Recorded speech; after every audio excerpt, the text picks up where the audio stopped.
Hello friends, welcome back to Tamil Billa. நம்ம ஒரு tea பார்ட்டிக்கு இல்லைன்னா ஒரு குட்டி பார்ட்டிக்கு ஒரு வெரைட்டியான ஆந்திர மிளகா பஜ்ஜி எப்படி செய்யறதுன்னு பார்க்கலாம் வாங்க. முதல்ல நான் இந்த பஜ்ஜி மிளகாய் எடுத்துட்டேன். இந்த பஜ்ஜி மிளகாய் எடுத்துட்டு நல்லா கிளீன் பண்ணிட்டு வாஷ் பண்ணி துடைச்சிட்டு இந்த மாதிரி நடுவில் கட் பண்ணி இதுல கொஞ்சமா கடலை மாவு, ஓமமும் உப்பு இதெல்லாமே போட்டு நல்லா மிக்ஸ் பண்ணி அதுல கொஞ்சமா ஸ்டஃப் பண்ணி வச்சிருக்கேன். அதுக்கப்புறம் இந்த பைண்டிங்காக ஒரு கப்பு ரைஸ் ஃப்ளோரு, 2 கப்ஸ் கடலை மாவு இது எல்லாமே போட்டு உப்பும் கொஞ்சமா மிளகா பொடி, கொஞ்சம் சோடா உப்பு இது எல்லாமே போட்டு நல்லா மிக்ஸ் பண்ணிட்டு உருண்டை இல்லாம இந்த மாதிரி நல்லா திக்கான ஒரு பேஸ்ட் மாதிரி மிக்ஸ் பண்ணிக்கலாம். அதுக்கப்புறம் அடுப்புல பாண்டி வச்சுட்டு ஆயில் ஹீட் ஆனதுக்கு அப்புறம் நம்ம பஜ்ஜி போட்டுக்கலாம். ஸோ ஆயில் ஹீட் ஆயிடுச்சுங்க.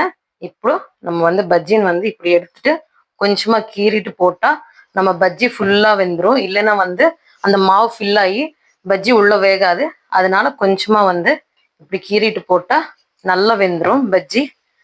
இது நம்ம கோல்டன் ப்ரௌன் வர வரைக்கும் ஃப்ரை பண்ணி எடுத்துக்கலாம்.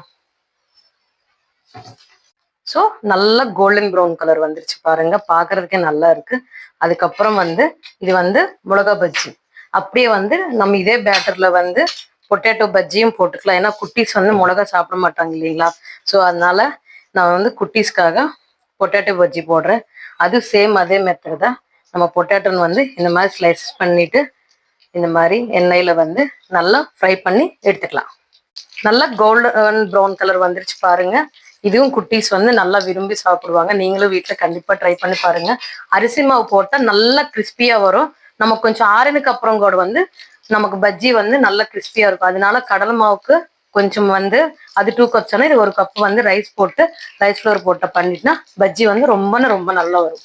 ஸோ இந்த பஜ்ஜிக்கு நம்ம இப்படி சாப்பிடலாம். இல்லைன்னா நான் ஸ்டஃபிங் ரெடி பண்றேன். அந்த ஸ்டஃபிங் எப்படின்னு பார்க்கலாம் வாங்க. இப்போ இதுல நான் கட் பண்ணி வச்ச ஆனியனு, கொத்தமல்லி இது எல்லாமே போட்டு நல்லா இதுல ஸ்டஃப் பண்ணணும்.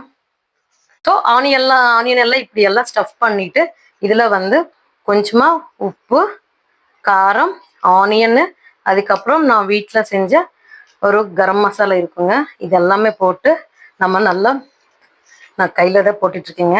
ஆனா அப்பதான் நம்ம ஈவனா போட முடியும். நல்லா கலர்ஃபுல்லா இருக்கும் பாருங்க. நீங்களே பாக்குறதுக்கே ரொம்ப நல்லா இருக்கு, சாப்பிடணும்னு தோணுது. இப்போ இதுல நம்ம எல்லாத்துல லெமன் ஸ்க்வீஸ் பண்ணிக்கலாம்.